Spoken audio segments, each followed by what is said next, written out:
My name is Delana Smith, and I am the testing coordinator for Frontenac Schools. During the spring teacher conferences, your students should have explained to you or your teachers given you a score report for the ACT Aspire. Students in grades 5 through 10 take the ACT Aspire, which we have found to be a fairly accurate indicator of how a student will perform on the ACT as a junior.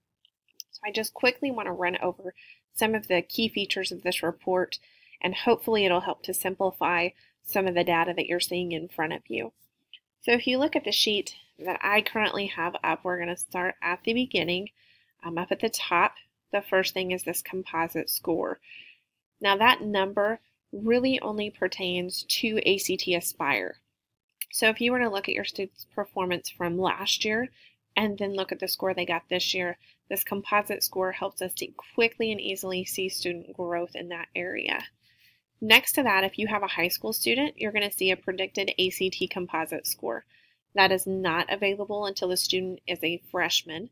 However, at that point, we get this pretty tight range, and when we've compared this predicted score with the performance of our students as juniors and seniors, they're typically within a point or two of the range that was predicted. So that is a fairly accurate number. Keep in mind, the ACT is out of 36 points, and many colleges and universities have a minimum requirement for admittance, as well as some particular programs having a set score that you must achieve to be admitted to that program. Below that, we've got our 4 subcategories. We've got English, reading, science, and math. Each of these areas have a composite score of their own. Again, that number only pertains to ACT Aspire. And then they have a category that's given. 4 categories are available. There's in need of support, close, ready, and then exceeding.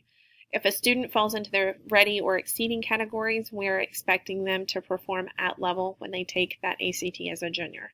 So for instance, this student was at a 444, which put them in the exceeding category. If you come over and look at the graph, you can see that that score is well up in the green, and the green would be the desired area for that student. Again, at the high school level, you're going to have a predicted ACT score. This score is going to be for that specific subcategory. So this would be for English. They would be predicted to receive a 24 to a 29 in that area.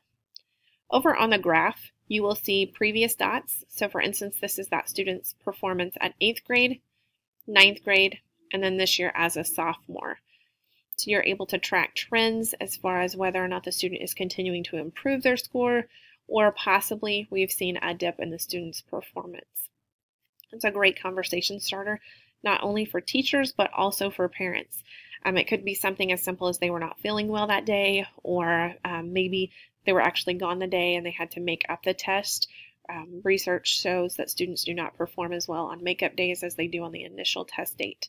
So information like that might be beneficial to discuss with your student. Below the graph, you're going to see that ACT readiness benchmark. So to be in the green, they would have had to have scored at least a 428. And then the national average. So for students that are sophomores that took this test, the average this year was a 431. So that same thing is done for the other subcategories. And then a little bit farther down, you will see an ELA score as well as a STEM score. So the ELA score combines the English, reading, and the writing, and then gives an overall score. If the student is beyond that benchmark, the black mark there, then they're considered ready. If they fall below the black mark, it's going to say below readiness. STEM combines math and science scores to do the same thing. And then a little bit farther down, you're going to see the national percentile rank. Keep in mind that the percentile rank describes how your student did in comparison to other students who took this test across the nation. So for instance, in English, this student scored higher than 89% of all the other students that took the ACT Aspire as a sophomore.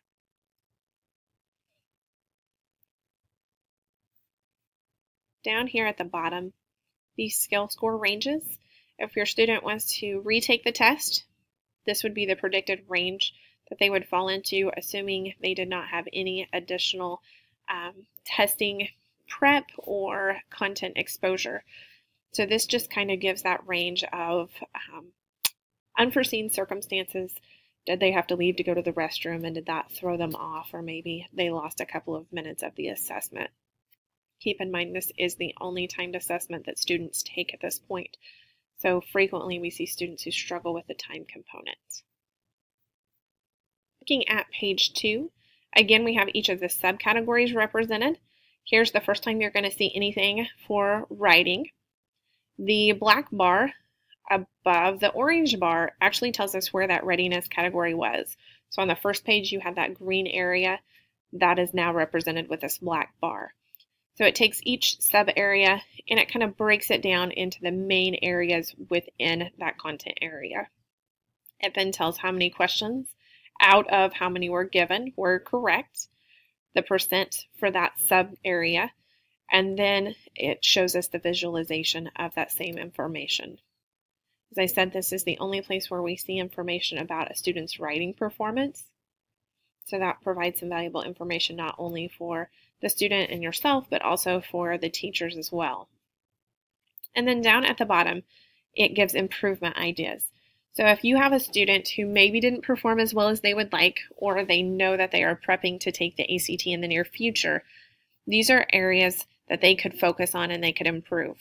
Within each subcategory, it then breaks it down to those various areas and gives ways that the students could possibly increase their score.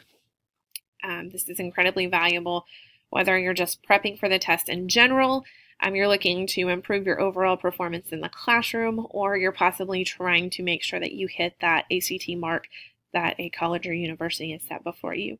So I'd encourage you to take a few minutes and sit down with your student and discuss their performance. Ask them about any special circumstances that may have affected their scores, and maybe have a conversation about what they could do to be more successful in the future. We will have state assessments coming up soon.